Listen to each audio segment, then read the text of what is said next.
ద్వారా మనము కూడా ఉంటామని మనం చూడవలసిన వారమట్లుగా మనం చూద్దాం. ప్రియా సహోదరి సహోదరా, క్రైస్తవ సంఘం ద్వారా దేవుడు మనతో కూడా ఉంటాడని మనము చూడాలి.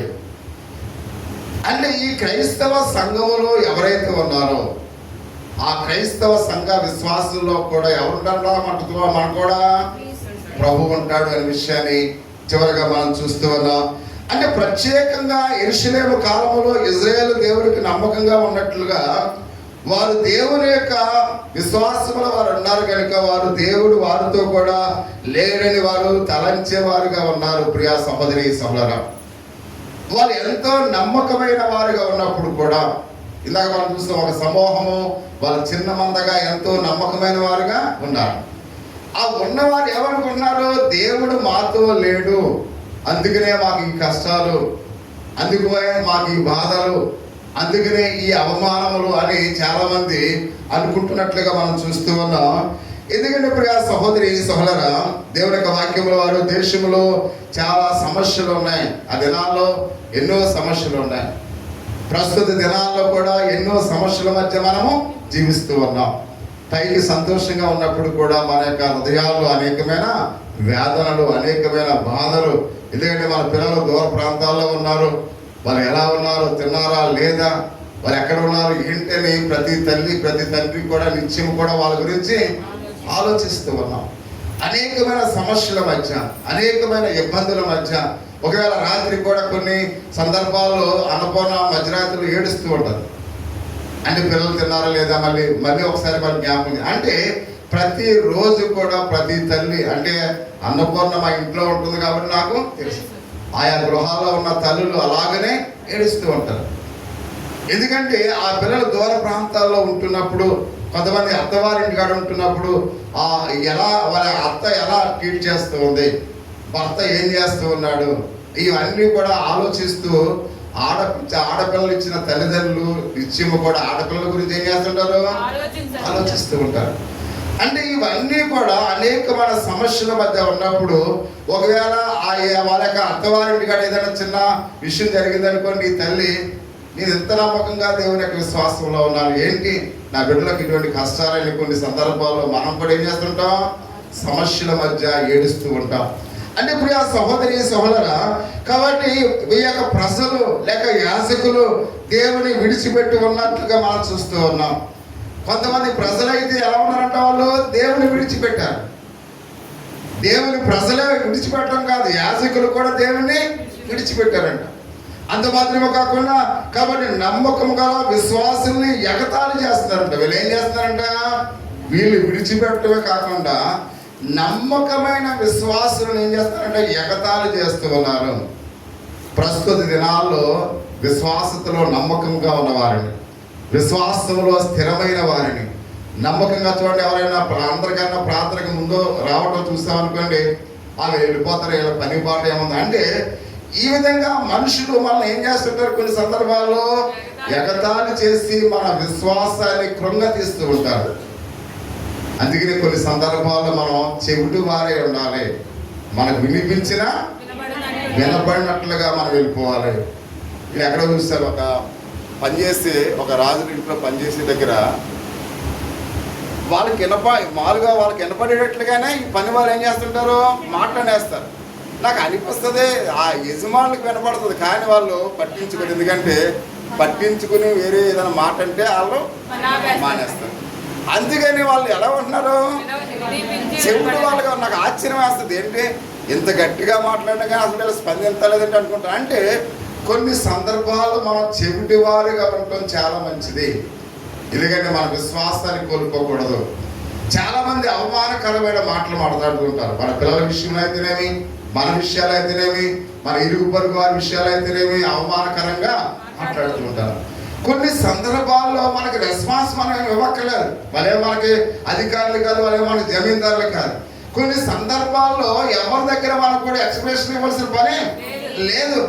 వాళ్ళు అనుకుంటారు, వాళ్ళు ఇక్కడ దేవునికి లెక్కప్ చెప్తారు. అందుకనే ఎప్పుడు కూడా కొన్ని విషయాలు మనం బాధ పెట్టినప్పుడు కూడా అవి మనం వినలేనట్లుగానే మనము ఉండాలి. అందుకనే ఇక్కడ మనం చూస్తున్నాం, అనేక మంది యాజకులైతేనేమి, దేవుని వ్యతిరేకంగా ఉన్న అవిశ్వాసులైతేనేమి విశ్వాసులను ఏం చేస్తారంట? సూటిపోటి మాటలతో హేళన చేస్తున్నట్లుగా మనం చూస్తూ ఉన్నాం. అటువంటి చేయబడుతున్న నిందలకు వాళ్ళు ఏ విధంగా ఆస్వాదిస్తూ ఉన్నారని మనం చూస్తూ ఉన్నాం. నమ్మకమైన దేవుని యొక్క ప్రవక్తలను కూడా ఆ దినాన్ని కొట్టారు. ప్రియా సహోదరి సహోదరా, అందరు ప్రవక్తలు కూడా మంచి వాళ్ళు ఉంటారు, ప్రవక్తల్లో చెడ్డవారు ఉంటారు. మంచి ప్రవక్తలను కూడా ఆ దినాన్ని అనేక మంది కొట్టినట్లుగా పరిశుద్ధ గ్రంథంలో మనం చూస్తూ ఉన్నాం. ఎందుకంటే యాజకులను కొట్టారు, ప్రవక్తలను కొట్టారు, కొంతమందిని చంపివేసినట్లుగా మనం చూస్తూ ఉన్నాం. అంటే నిజమైన సేవకులకి, నిజమైన ప్రవక్తలకు, నిజమైన యాజకులకు చివరికి మరణం కూడా సంభవిస్తుంది. అంటే నిజమైన విశ్వాసులకు కూడా అనేకమైన అవమానాలు ఎదురవుతాయి. ఈ లోకంలో మన విశ్వాసంలో నిజాయితీగా ఉంటే అనేకమైన అవమానాలు మనకు ఎదురవుతూ ఉంటాయి. అందుమాత్రమే కాకుండా ప్రియా సహోదరి సహోదర, చాలా మంది చంపబడినట్లుగా మనం చూస్తూ ఉన్నాం. ప్రజలందరూ కూడా అబద్ధ ప్రవక్తల యొక్క మాట వింటూ ఉన్నట్లుగా వారికి విధేయత చూపించేవారుగా ఉన్నారు. అంటే మంచి వారికి విధేయత చూపించేవారుగా ఎవరు కూడా లేరు. ఎవరికి విధేయత చూపిస్తున్నారు? చెడ్డవారికి విధేయత చూపించేవారుగా ఉన్నారు. చూడండి, మంచివాడు ఏదైనా చెబితే ఆ మంచివాడికి చెప్పండి అని ఎవరు కూడా చేతులు కట్టుకుని వినరు. అదే ఎవరైనా ఒక రౌడీ అని అనుకుని ఏం చేస్తాడు? ఏం చెప్పున్నాడు అంటే ఒక రౌడీకి భయపడిన వాడు మంచివాడికి భయపడలేదు. మంచివాడికి ఎవరు కూడా విధేయత చూపించడం లేదు. అంటే ప్రజలు ఎలా ఉన్నారంటే, కాబట్టి ఈ లోకములో దౌర్జన్యం చేసే వారి మీదే వాళ్ళు భయపడేవారుగా ఉన్నారు. కానీ మంచి విషయాలు మంచి మనుషులు చెప్తుంటే ఎవరు కూడా వినటం లేదు అనే విషయాన్ని మనం గమనించాలి. కాబట్టి అందుకని ఇక్కడ మంచి సేవకులు, మంచి బోధకులు వారి యొక్క మాటలు వినకుండా అబద్ధ బోధలు విని వాళ్ళకే వారు విధేయత కలిగిన వారే ఆ దినాన్ని ఉన్నారు అని పరిశుద్ధ గ్రంథంలో అయితే మనం చూస్తున్నాం. అలాంటి పరిస్థితుల నడుమ ఎవరున్నారు? ఎస్ఐ గారు ఉన్నాడు, మనం ప్రవక్త అయిన ఎస్ఐ ఉన్నాడు అనే విషయాన్ని మనం చూస్తున్నాం. ఆ ఎస్ఐ ద్వారా దేవుడు తన నమ్మకముగా ఉన్న ఆ విశ్వాసుల గురించి ఆయన అంటూ ఉన్నాడు. 14వ వచనంలో, మీరు చూడగా హృదయము ఉల్లసించెను, మీ ఎముకలు లేత గడ్డి వలె బలియను. యెహోవా హస్తబలము ఆయన సేవకుల ఎడల కనపరచబడును, ఆయన తన శత్రువుల ఎడల కోపము చూపునని వాగ్దానం చేస్తున్నట్లుగా మనం చూస్తున్నాం. కాబట్టి ఆయన అంటున్నాడు, ధైర్యం తెచ్చుకోండి. కాబట్టి ఎప్పుడు కూడా విశ్వాసులు ధైర్యంగా ఉండాలి, అధైర్యంగా ఎప్పుడు కూడా ఉండకూడదు. కాబట్టి అందుకనే వాళ్ళని ధైర్యం తెచ్చుకోండి. ఎందుకంటే ఆ దినము రాబోతుంది. ప్రభు తన శక్తిని మీ దగ్గరికి వస్తాడు. ఆయన ప్రభు శక్తితో మీ దగ్గరికి వస్తాడు. కాబట్టి మీరు ఎవరు కూడా అధైర్యంగా ఉండకూడదు. కానీ మీరు ఎలా ఉండాలి? విశ్వాసులు ధైర్యంగా ఉండాలి. ఏమాత్రము కూడా అధైర్యాన్ని కలిగి ఉండకూడదు. ఆయన మిమ్మల్ని ఏమాత్రము కూడా మామూలుగా మిమ్మల్ని మిమ్మల్ని విడిపిస్తాడు. కష్టంలో ఉన్నవారు, బాధలో ఉన్నవారు, వేదనలో ఉన్నవారిని దేవుడు ఎప్పుడు కూడా ఆయన విడిచిపెట్టేవాడుగా ఉండడు. కానీ ఆయన మనను విడిపించేవాడుగా ఉన్నాడు. మన బాధల్లో, మన కష్టాల్లో ఆయన మనను విడిపించేవాడుగా ఉన్నాడు అనే విషయాన్ని ఇక్కడ మనం చూస్తూ ఉన్నాం. మీ శత్రువులు సర్వశక్తి దేవుని యొక్క ఉగ్రతకు వాళ్ళు లోనవుతారు, ఆ శ్రమలు వారు అనుభవిస్తారని చెప్తూ ఉన్నాడు. ఎవరైతే మిమ్మల్ని హింసిస్తూ ఉన్నారో, ఎవరైతే మిమ్మల్ని వేధిస్తూ ఉన్నారో, ఎవరైతే మిమ్మల్ని కష్టపడుతూ ఉన్నారో, ఒకరోజు దేవుని యొక్క ఉగ్రతకు వారు లోనవుతారు. కాబట్టి మీరు ధైర్యంగా ఉండండి, అంతేగాని అధైర్యంతో మీరు ఏమాత్రం కూడా ఉండకుండా ఉండండి అని యెషయా ఆ యొక్క ప్రవక్త ఆ యొక్క ప్రజలకు ఉద్దేశించి మాట్లాడుతున్నట్లుగా మనం చూస్తూ ఉన్నాం. ఎందుకంటే ఇజ్రాయేల్ యొక్క చరిత్రలో ఇలాంటివి చాలా జరిగిన ప్రియమైన వాళ్ళ. ఎందుకంటే ఇక్కడ మనం చూస్తూ ఉన్నాం, బలమైన శత్రు సైన్యం ఎప్పుడైతే ఐగుప్తు సైన్యము ఇజ్రాయేల్ ప్రజలు ఏం చేస్తుంది? ఇజ్రాయేల్ ప్రజలందరూ కూడా ఐగుప్తు దేశం నుంచి వాళ్ళు విడిచి వస్తూ ఉన్నారు. ఒక ఎర్ర సముద్రాల దగ్గరికి వచ్చేసరికి అటు పర్వతం ఉంది, ఇటు పర్వతం ఉంది, ముందు సముద్రం ఉంది, వెనకాల శత్రువులు ఉన్నారు. కాబట్టి వీళ్ళకి ఏం చేయాలో అర్థం కావట్లేదు. ముందుకు వెళ్దామంటే సముద్రం ఉంది, ఈ పక్క పర్వతం ఉంది, ఈ పక్క పర్వతం ఉంది. ఒకవేళ వెనక్కి తిరుగుదామంటే శత్రువులు ఉన్నారు. ఎటైనా వాళ్ళు చనిపోక తప్పదు. ఆ సమయంలో మోషే దేవునికి ప్రార్థించినప్పుడు ఎర్ర సముద్రాన్ని దేవుడు 2 పాయలుగా చేసి వాళ్ళందరూ కూడా దాటి వెళ్ళిపోయిన తర్వాత ఆ ఎర్ర సముద్రంలో శత్రువులందరినీ కూడా ఏం చేశాడు? ముంచి వేసినట్లుగా మనం చూస్తూ ఉన్నాం. అంటే అందుకనే చెప్తాడు, మీరు ధైర్యం తెచ్చుకోండి, ఎప్పుడు కూడా ఆధైర్యపడకండి. మీరు నా మీద ఆధారపడి మీరు నన్ను నమ్ముకొని మీరు ప్రార్థన చేసినప్పుడు నేను మీకు విజయాన్ని ఇస్తాను. అందుకని ఎవరు కూడా ఆధైర్యంతో ఉండవలసిన పని లేదు. మనం నమ్మకమైన విశ్వాసులుగా ఉంటే, నమ్మకమైన దేవుని ఆరాధించే వారిగా ఉన్నట్లయితే, మన భక్తి నిజమైన నిజాయితీ కలిగి ఉన్నట్లయితే, మనం దేవునికి ఇష్టమైన ప్రజలుగా ఉన్నట్లయితే, మనలో పాపము లేని వారిగా మన పరిశుద్ధ జీవితాన్ని జీవించడానికి ఇష్టపడుతున్నట్లయితే, నీ వెనక ఎవరుంటారు? యేసయ్య ఉంటాడు. కాబట్టి అందుకనే మనం ఈ లోక సంబంధమైన 5 శత్రువులకు మనం భయపడవలసిన పని లేదు అని చాలా ఖచ్చితంగా చెప్తున్నట్లుగా మనం చూస్తున్నాం. భయంకరమైన ఫిలిస్తీన్లు కాబట్టి యుద్ధ వీరులు పారిపోయినట్లుగా చేశాడు దేవుడు. ప్రియా సహోదరి సోదరుడు, కాబట్టి ఇక్కడ మనం చూస్తూ ఉన్నాం. అంటే దేవుడు ఆ ఫిలిస్తీన్లందరినీ కూడా ఒక్కసారి ఏం చేశాడు? అర్థము చేసినట్లుగా, తరిమి వేసినట్లుగా పరిశుద్ధ గ్రంథంలో అయితే మనం చూస్తూ ఉన్నాం. వీటన్నింటికి రావాల్సిన ఈ లోక రక్షణ అనే గొప్ప దేవుడు కార్యాన్ని దేవుడు మనకు వాగ్దానం చేసినట్లుగా మనం చూస్తూ ఉన్నాం. కాబట్టి శత్రువులని రక్షించడం మాత్రమే కాకుండా, కాబట్టి నిన్ను నన్ను మరణమును కూడా ఆయన రక్షిస్తూ ఉన్నాడు, నరకము నుండి కూడా ఆయన మనం రక్షిస్తూ ఉన్నాడు, మన పాపము నుండి కూడా ఆయన మనం తప్పిస్తూ ఉన్నాడు. ఈ రక్షణ భాగ్యాన్ని దేవుడు మనకు ఇచ్చి ఉన్నాడు కనుక మనం అందరం కూడా ఏం చేయాలి? సంతోషించవలసిన వారినట్లుగా మనం చూస్తూ ఉన్నాం. ఈ లోక రక్షణ అనే కార్యాన్ని క్రీస్తు నెరవేర్చకుండా సాతాను అనేకమైన ఆటంకాలు కలిగజేసింది. సాతాను అంటే ఎవరు కూడా రక్షణ పొందడానికి ఇష్టం లేదు. కాబట్టి సాతాను ఎక్కడైతే ఉందో, సాతాను ఎక్కడ ఉంది? పాతాళ లోకంలో ఉంది, అగ్నిగోండంలో ఉంది. నిజంగా అగ్నిగోండం మా మనుషులకు కాదు ప్రియా సహోదరి సహోదరు, అది ఎవరికే సృష్టింపబడ్డది? అపవాదికి, దాని యొక్క సమూహానికి అది ఏర్పాటు చేయబడ్డది. అంటే నరకము మనుషులకు కాదు ప్రియా సహోదరి సహోదరు. కానీ మానవుడు ఎవరైతే యేసుక్రీస్తు నిజరక్షకుడుగా అంగీకరించడం, ఆయన నా రక్షకుడిని అంగీకరించడం, తన్ను తానుగా ఆ శిక్షకు వెళ్ళడానికి మనమే నిర్ణయించుకుంటున్నాం. కానీ నిజంగా ఆ నరకం అనేది మనకి కాదు. కాబట్టి అందుకనే ఈ యొక్క సాతాను ఏమనుకుంటుంది? వీళ్ళందరూ కూడా నా దగ్గరికే రావాలి. వీళ్ళందరూ కూడా ఎక్కడికి రావాలి? నేను ఎక్కడైతే నరకంలో ఉన్నానో, ఎక్కడైతే వేదనలో ఉన్నానో, ఎక్కడైతే బాధలో ఉన్నానో అక్కడికి వీళ్ళందరూ కూడా రావాలి.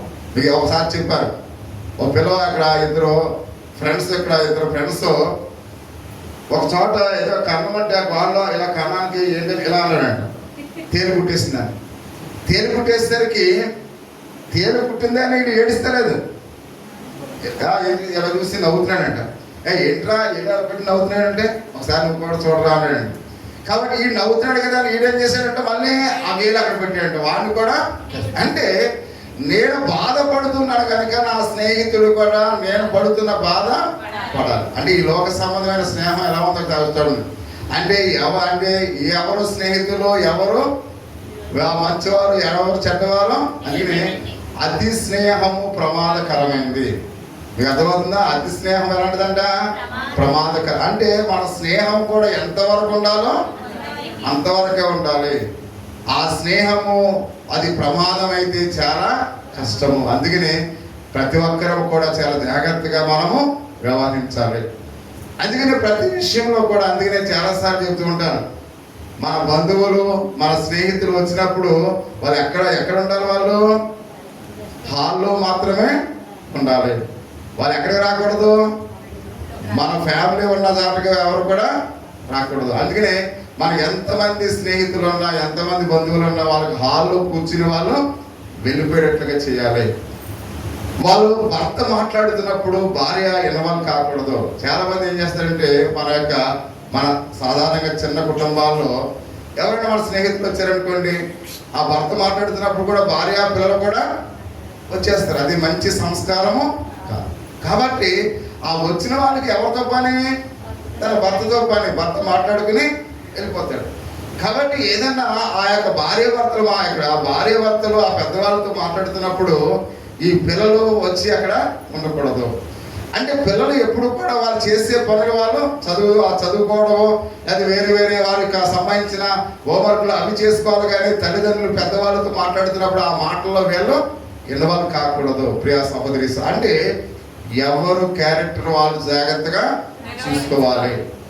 ఒకవేళ ఆడవాళ్ళు, ఒకవేళ భార్యకి సంబంధించిన ఎవరైనా ఆడవాళ్ళు వచ్చారనుకోండి, భర్త ఎంటర్ అవ్వకూడదు. ఆ భార్య మాట్లాడుకునే వాళ్ళు వెళ్ళిపోతారు. కాబట్టి ఇలాగూ మనం చూసినట్లయితే ఫారినర్స్ మాత్రమే చేస్తారు. ఇలాగ ఎవరు చేస్తారు? ఫారినర్స్ మాత్రమే. అంటే భర్త చేయవలసిన పని భర్త మాత్రమే చేస్తాడు, భార్య చేయవలసిన పని భార్య చేస్తారు, పిల్లలు చేయవలసిన పనులు పిల్లలు చేస్తారు. కానీ మన కుటుంబాలు ఏం చేస్తారు? ఒక సమస్య వస్తే అందరూ ఇన్వాల్వ్ అయిపోతారు. అందరూ ఇన్వాల్వ్ అయిపోతే అక్కడ ఏమవుతుంది? గొడవలు వచ్చేస్తాయి. కాబట్టి అందుకని ఎప్పుడు కూడా స్నేహితుల్ని స్నేహితుల్లాగానే చూడాలి, బంధువుని బంధువులాగానే చూడాలి. అంటే ఇక్కడ కొంతమంది బంధువులు ఉన్నారని మీరు ఎవరు కూడా చెడ్డగానికి ఒకరు అంటే మామూలు విషయం. అంటే కాబట్టి మనము ప్రతి విషయంలో కూడా చాలా జాగ్రత్తగా మనం ఏం చేయాలి? ఆలోచించాలి, మాట్లాడాలి. ప్రతి విషయంలో కూడా చాలా జాగ్రత్తగా ఉండాలి.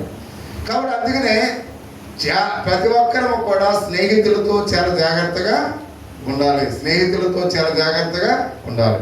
ఆ స్నేహితుడు మన ఇంటి వరకు మాత్రమే, అక్కడ వరకే. ఆ రోడ్డు మీద వచ్చే స్నేహితుడు ఆ రోడ్డు మీదే ఉండాలి. మన ఇంటికి వచ్చే స్నేహితుడు ఆ యొక్క బయట హాల్లోనే ఉండాలి. అంతేగాని మనం మన ఇంటిలోనికి ఎవరిని కూడా ఆహ్వానించకూడదు. అది మంచి సంప్రదాయాలు కాదు. కాబట్టి అందుకనే ఆ విధమైన డిగ్నిటీ అనేది ప్రతి ఒక్కరూ కూడా పాటించాలి. ఒకవేళ మన చిన్న కుటుంబాలు కాబట్టి ఒకవేళ మేము చేయలేము, ఒకవేళ అలా మనకి చేయడానికి హాల్ ఉండదు అనుకుంటే మామూలుగా ఇంటి బయట కుర్చీలు వేసి కూర్చోబెట్టండి చాలు. అందుకని ఎవరిని కూడా లోనకే రానివ్వకూడదు అనే విషయానికి మనం చూస్తూ ఉన్నాం. ఎందుకు చెప్తారంటే ప్రతి విషయంలో కూడా చాలా జాగ్రత్తగా మనము మన కుటుంబాన్ని నడిపించవలసిన బాధ్యత మన మీద. ఎందుకంటే సాతాను చాలా తెలివైన వాడు. ప్రభు అయిన యేసుక్రీస్తు యొక్క రక్షణ ప్రణాళికనే వాడు ఏం చేశాడు? పాడు చేయాలనుకున్నాడు. అందుకనే ప్రతి విషయంలో కూడా మన కుటుంబాలను కూడా సాతాను పాడు చేయాలనే అనుకుంటూ ఉంటాడు. కాబట్టి సాతాను డైరెక్ట్గా వస్తాడా? ఎలా వస్తాడు? మన స్నేహితుల ద్వారా వస్తాడు. కానీ అందుకని ప్రతి విషయంలో కూడా సాతాను ఆ విధంగా మనం అందరం కూడా నాశనం అయిపోవాలనే కోరుకుంటున్నాడు. దేవుడే ప్రభు అయిన యేసుక్రీస్తు వారే నాశనం అయిపోవాలని కోరుకున్నాడు. మానవులు విశ్వాసులు మనం ఎంత. కాబట్టి అందుకని సాతానికి చోటు ఎవరు కూడా ఇవ్వకండి అని పరిశుద్ధ గ్రంథంలో మనం చూస్తున్నాం. కానీ మనము రక్షకుడు సంపూర్ణంగా ఆయన మన యొక్క రక్షణ గెలిచాడు. ప్రియా సహోదరి సహోదరుడా, కాబట్టి ఆయన మన రక్షణ గురించి ఆయన అంటున్నాడు. చదవవలసిన సమయం లేదు కనుక కొలసీలకు రాసిన పత్రిక 2:15 ఆయన ప్రధానులను అధికారులను నిరాధులుగా చేసి శిలువ జయవచ్చములో వారిని పట్టి తెచ్చి బాహాటముగా వేడుక కనపరచెను అని మన రక్షకుడైన యేసుక్రీస్తు వారు గొప్ప విజయం గురించి ఆయన మాట్లాడుతూ ఉన్నాడు. అంటే దేవునికి నమ్మకమైన పిల్లలుగా మనం ఉన్నాం ప్రియా సహోదరి సహోదరుడా. ఎందుకంటే ఆయన దేవుడు కనుక ప్రధానులను అధికారులను ఆయన ఏం చేశాడు? గెలిచాడు. మనం మానవులు కనుక మనము గెలవలేం ప్రియమైన వాళ్ళ. కాబట్టి అందుకనే ఆయన మన స్థానంలో గెలిచి మనకు విజయాన్ని చేకూర్చినట్లుగా మనం చూస్తూ ఉన్నాం. కాబట్టి మనం అందరము కూడా ఈ విధంగా దేవుని మందిరంలో ఈరోజు ఆనందిస్తున్నామంటే ఆయన మరణాన్ని గెలిచి విజయోత్సవంలో సాతాను యొక్క తలను ఆయన ఏం చేశాడంట? చితక తొక్కినట్లుగా పరిశుద్ధ గ్రంథంలో కొలసీలకు రాసిన పత్రికలో మనం చూస్తూ ఉన్నాం. అంటే సాతాను కానీ క్రీస్తు శత్రువులు కానీ ఇక తికమగా పరచవలసిన పని లేదు. ఎందుకంటే తమ విమోచకు నుండి వారు ఏది కూడా దూరము చేయలేదు. మనందరం కూడా రక్షింపబడ్డాం, మనందరం కూడా పరలోక వారసులు. ఇక సాతాను మనకి ఏమీ కూడా చేయలేదు. అంటే సాతాను యొక్క స్థలను చితకదొక్కాడు. ఇంకొక విషయం చెప్పి ప్రార్థన చేసుకుందాం. అంటే సాతాను మనను మన దగ్గరికి వచ్చి ఏం చేయలేడు. మీకు ఒకసారి చాలాసార్లు చెప్పాను. మార్టిన్ లూథర్ గారు ఏమంటాడంటే సాతాను కట్టివేయబడిన కుక్క వలె ఉంది. ఒక కుక్కని కట్టేసిన తర్వాత మనం ఆ దారిని వెళ్తున్నప్పుడు ఆ కుక్క మనల్ని ఏమి ఇచ్చేది? మీకు అర్థమవుతుందా? మన వైపు చూడాలి. అంటే సాతాను ప్రభు అయిన యేసుక్రీస్తు వారి సిలువలో ఎప్పుడైతే మరణించాడో, ఆయన సమాధిని గెలిచి లేచాడో, ఆయన శరగా తీసుకురావడానికి ఎప్పుడైతే ఆయన పాతాళానికి వెళ్ళి ఆ విజయోత్సవం చేసి ఆయన సాతాను యొక్క తలను చితకదొక్కాడో, ఇక సాతానికి ఇంకా శక్తి ఏమీ లేదు, నిరాదరుడిగా దేవుడు చేశాడు. అంటే అది ఇప్పుడు సాతాను ఎలా ఉంది, కట్టబడిన కుక్క వల్ల ఉంది.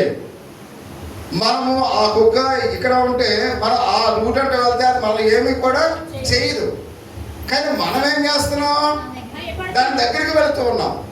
దాని దగ్గరికి వెళుతుంటే ఏం చేస్తుంది, కాటేస్తుంది.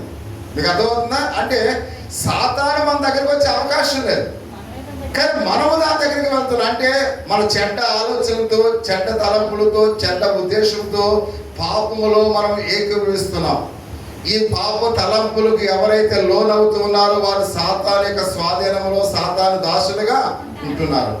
కాబట్టి అందుకనే నువ్వు ఎప్పుడైతే సాతానుకు దూరంగా ఉంటావో సాతాను నేను ఏమీ కూడా చేయదు. ఎందుకంటే దానికి అధికారం లేదు, దానికి శక్తి లేదు. తన అధికారాన్ని, తన శక్తిని అంతా కూడా ప్రభువైన యేసుక్రీస్తు వారు ఏం చేశాడైనా ఆయన తలను చితకదొక్కినట్లుగా మనం చూస్తూ ఉన్నాం. అందుకనే కాబట్టి అది నిన్ను శోధిస్తుందేమో కానీ దేవుడు నిన్ను ఏమాత్రం కూడా శోధించడు. అందుకనే ప్రతి విషయంలో కూడా మనం చాలా జాగ్రత్తగా వ్యవహరించి మనం ఎక్కడికి వెళ్ళకూడదంట, సాతాను దగ్గరికి, అంటే కట్టివేయబడ్డ కుక్క దగ్గరికి మనం వెళ్ళకూడదు అనే విషయానికి మనం చూస్తూ ఉన్నాం. అది మన జీవితాలు చాలాసార్లు మన రక్షకుడైన శక్తినైనా ఉన్నట్లయితే మన అనుభూతిని మనం చెందాలి. ఎందుకంటే దేవుని వాక్యం ద్వారా మన రక్షకుడి గురించి మనం ఒక నిశ్చయత మనకి ఇవ్వబడినట్లుగా మనం చూస్తూ ఉన్నాం. అందుకనే దేవుని యొక్క వాక్యం ద్వారా విశ్వాసములకు ఎవరు కూడా మన యొక్క విశ్వాసాన్ని తీసివేయలేరని ఒక నిశ్చయత ప్రభు మనకి ఇచ్చినట్లుగా మనం చూస్తున్నాం. అందుకని ఈ ఉదయకాల సమయంలో ప్రభువా, మీరు చూపించిన ప్రేమను బట్టి, మీరు చూపించిన వాత్సల్యమును బట్టి, మీరు చూపించిన కరుణను బట్టి మీకు వందనాలు ప్రభువా. నా జీవితం ఎప్పుడు కూడా సాతానికి దూరంగా బ్రతికే విశ్వాసాన్ని నాకు దయచే ప్రభువా. సాతాను ఏమాత్రము కూడా నా దరిదాపులోకి నేను వెళ్ళకుండా సహాయం దయచే ప్రభువా. నా మాటలు, నా క్రియలు, నా తలంపులు, నా ఉద్దేశములను కూడా పరిశుద్ధముగా ఉంచు ప్రభువా అని మనం ప్రార్థన చేస్తే దేవుడు మనల్ని సకలాశీర్వాదాలతో ఆయన ఏం చేస్తాడు, వర్ధిల్లుతాడు. పాపము నీ దగ్గరికి రాదు, కానీ నీవే పాపమునకు సమీపంగా వెళ్ళే వారిగా మనము ఉండకూడదు. పాపానికి సమీపంగా ఎలా వెళ్ళకూడుతున్నాం, చెడ్డ ఆలోచన నీలో వచ్చిన వెంటనే దాన్ని త్రుంచివేయాలి. త్రుంచివేయకుండా ఆ చెడ్డ ఐడియాను ఎప్పుడైతే నీ మనసులో ఉంచుకుంటావో అది చెట్టు అయ్యి అది పెద్ద చెట్టు అయిపోయిన తర్వాత ఆ పాపాన్ని నువ్వు ఏమాత్రం కూడా తీసుకువేసి. అందుకని మొక్క వంగనది మానే వంగదు. అందుకని అది పెరిగేంత వరకు కూడా మనము ఉంచకూడదు, దాన్ని త్రుంచివేయాలి. ఆ విధంగా త్రుంచివేస్తే నీ జీవితం పరిశుద్ధమైనదిగా ఉంటుంది, నువ్వు ఉన్నతమైన స్థితిలో ఉంటావు. అటువంటి ఆశీర్వాదములు మనకు, మన కుటుంబాలకు దేవుడు కలుగజేసి కాపాడును గాక. ఆమేన్. మన మధ్యలో